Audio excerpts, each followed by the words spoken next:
Next speaker is Chris Peet. He's Chair of Design Informatics at the University of Edinburgh.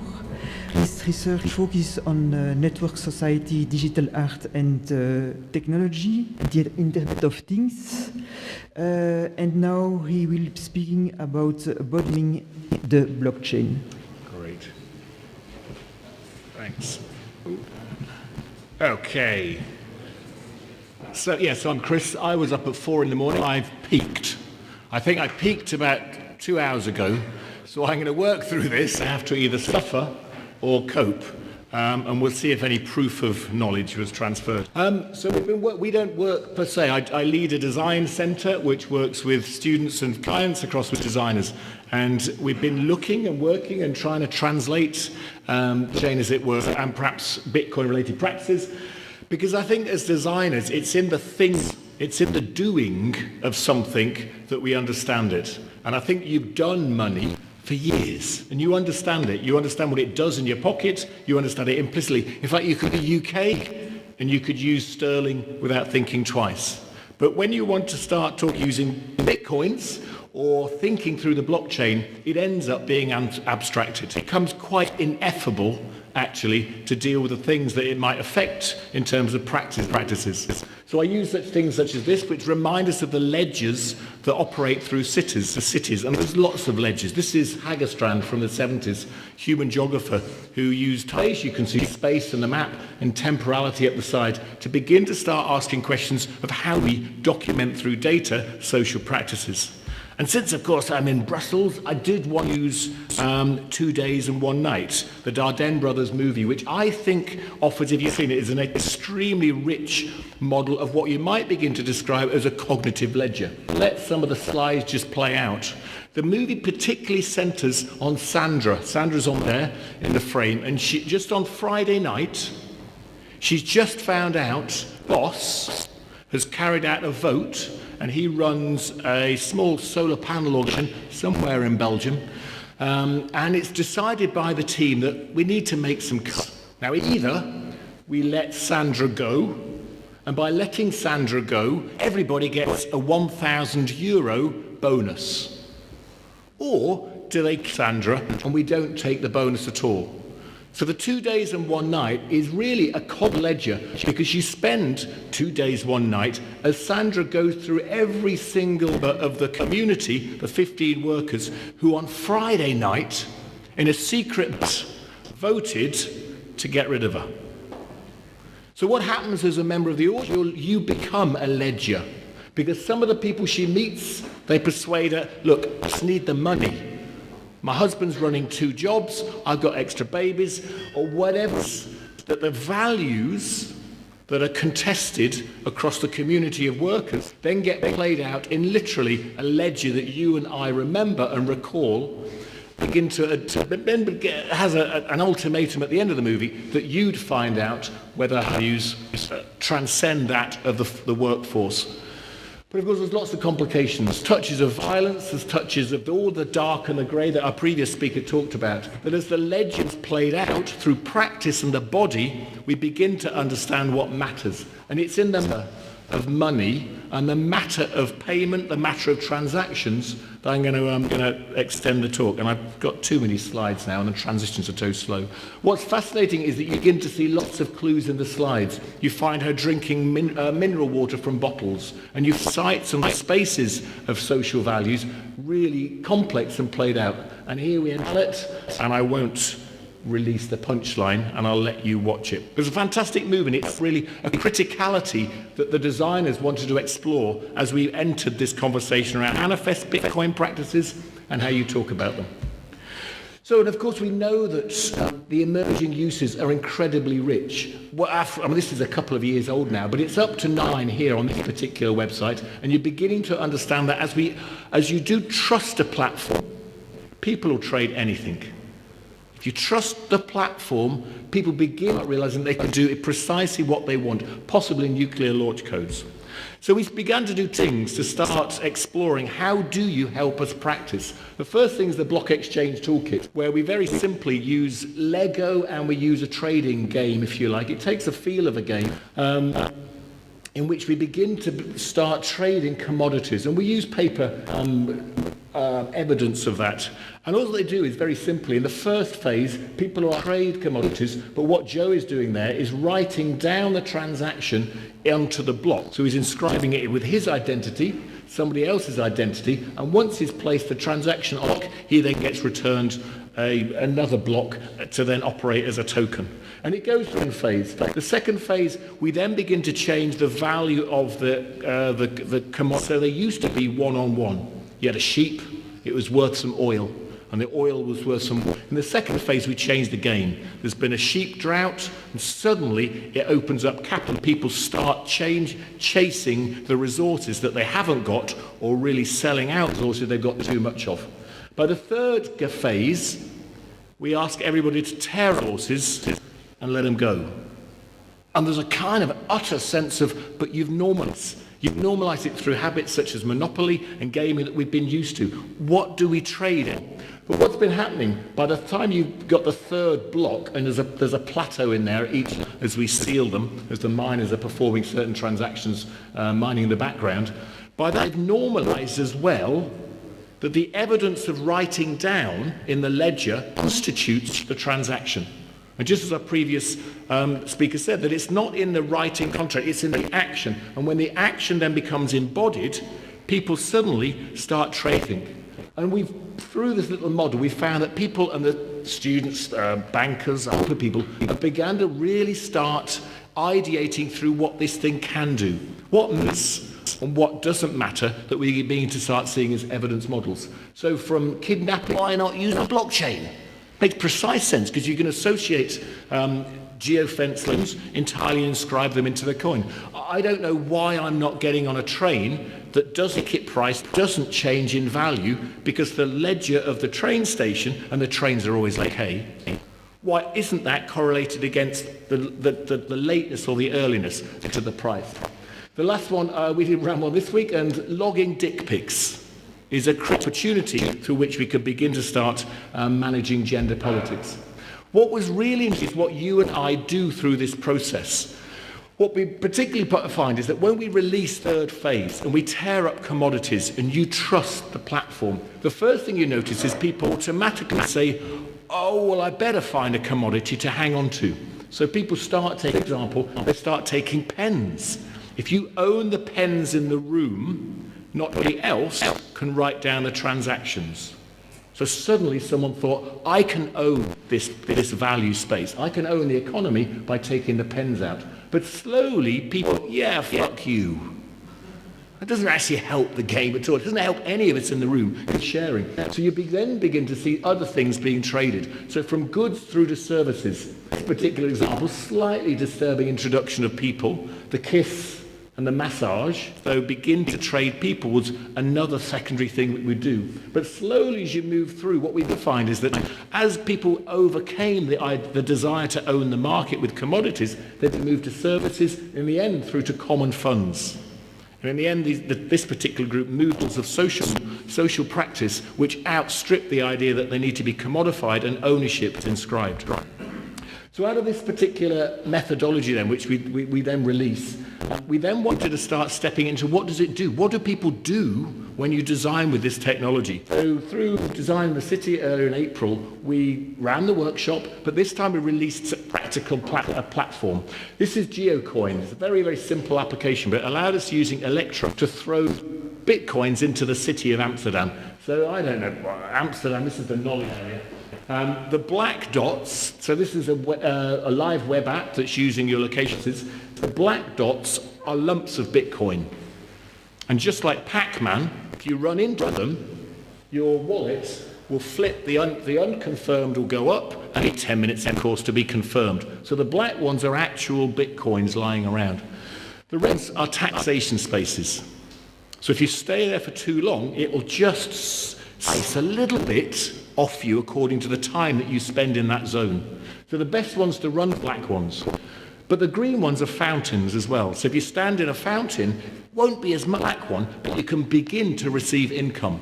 So this was the platform we offered. You'll notice we offered a tax space over the bridge. So either you had to run over the bridge incredibly fast because you were relaxed, Or you began to change the way you suddenly understood that maybe I want a bicycle, why would I spend it? Would the money be taxed or would the money go to other organizations?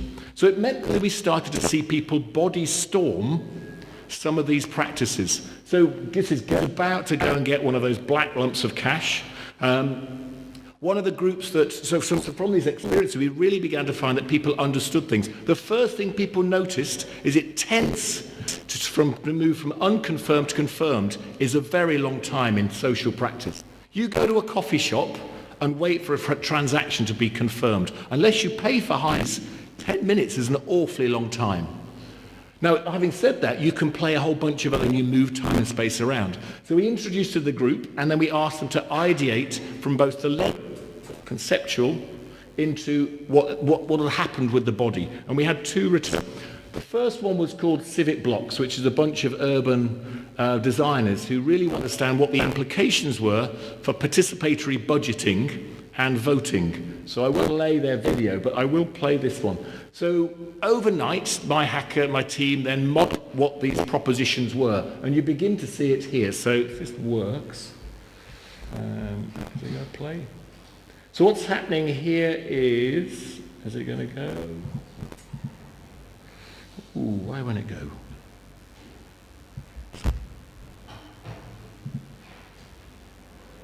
So what's happening here is you can see the location of somebody. I've sped it up. What they've done is, and I better frame this, sorry. So particular future, near future, it works. The local council has locked down 10% of its capital spend budget.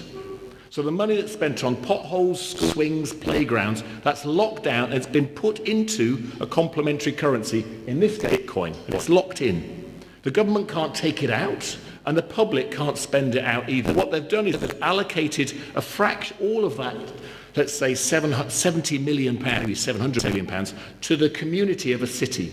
And you have been all allocated a fraction of that 10%. But what they've now done, the urban planners, is that they've suggested that you then spend where that money goes. So what's happening here is this particular person is walking around, and where they go, they will spend their vote. They will act out their spend. So they're spending that school, and you'll see the unconfirmed is going up, and that will then flip to confirmed later after 10 minutes. Later on, they spend some money on the playground, and they're actually moving money across Bitcoin wallets. But of course, in the end, we want them to vote as well, because you want a practice. You don't want to use what's been voted by the government. These are all civic propositions. So if you press the blue button at the top, the person can then instantiate a geofence, which then becomes, if you like, a space of spend. So to some extent, it was quite a great moment where you realised that actually storming and work through these practices changes entirely the possible civic structures that you can develop. The second one was particularly interested, and Max is here, perhaps to talk about it a wee bit later if you are, Max. And this is Max and the team's idea. This is particularly centred around smart contracting. Something that you probably got the message on, and those in the know do realise this, but pence piece doesn't get me much in the UK anymore. Doesn't after Brexit, nothing gets you much. But it doesn't get you. But of course, Bitcoin, you can cut down to extraordinary mathematical fractions. So I can't spend 1 pence. It probably costs more money to use a once coin in the UK. Of course, with software and fractions of Bitcoins, I can have incredibly small transactions. So it changes suddenly what we know about contracts. So what you got later, that Max's team, and I think he'll talk about Handfaster later, is he began to present how to introduce people to the idea that contracts aren't permanent, but whether they're fractional across currency, can be incredibly small and incredibly relative.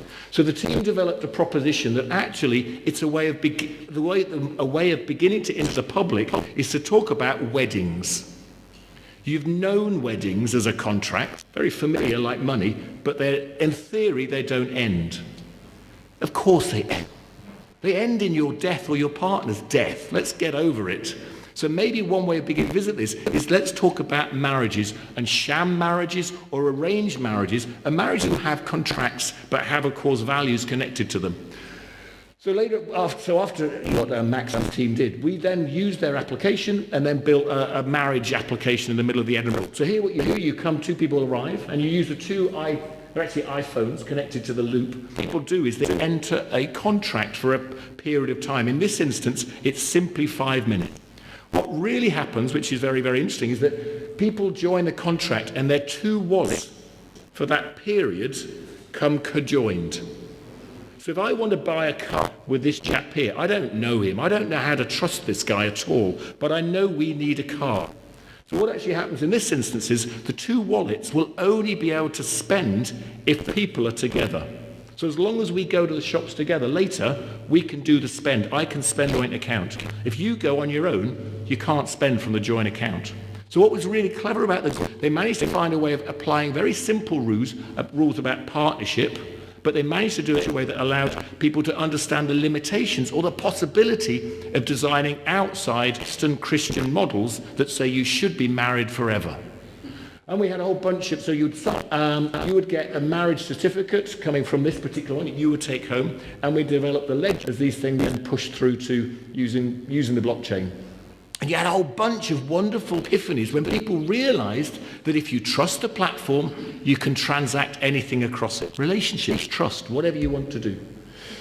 The second, so the third piece I'm doing is then out of that then work that came back to the studio is a whole bunch of fair opportunities, what these things do. This is the Bit Barista. It's actually a Lavazza coffee machine, domestic coffee machine, which worked to use a Bitcoin wallet. So up there it has a Raspberry Pi and it has a bunch of options that allow you to buy a coffee machine through the Bitcoin wallet. So if you've got a Bitcoin wallet, you could just spit and it will allow you to buy the coffee. But two things are critically different.